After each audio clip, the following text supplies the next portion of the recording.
Hello everybody, welcome back to another YouTube video. We're going to be doing a deep dive, a little bit of a longer video type for what to pack. So you got to bring a beanie, definitely got to bring more of a sun hat. That is Mr. Picky. You're going to have some like nail clippers and like that scissor type of thing. You need earplugs for a hostel. We'll get into what this thing is later in a short.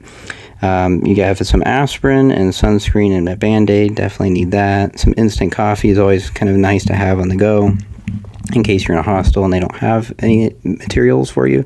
Journal is always useful, especially on a train. Same with crosswords, something cheap like that from the dollar store.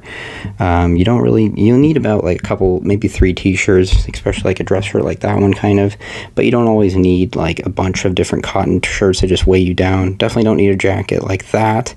A thinner jacket like that's a rain jacket is more useful, and then some inside thermals like maybe like this is probably the best bet.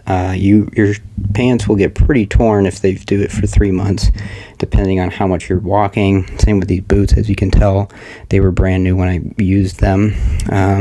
That bag is also really useful for laundry. It's like a plastic type bag.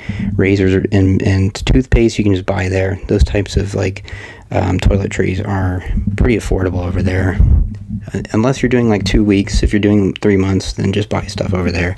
This backpack we'll get into in a little bit. It's not really sanctioned for the airline, so don't use something this big, but I will talk about that in a little bit. Guidebooks are useful for a period of time, but just write notes before you go there. You don't really need the guidebook, because I left mine on the train to the Berlin airport because I just couldn't deal with it anymore. That black bag is also really useful, but to have your wallet, instead of having a wallet, you have your passport and all that stuff in there, which is really nice, but once again, it's not really super useful. Cotton gloves, my girlfriend at the time got them for me. Very, very useful. I did not prepare myself really.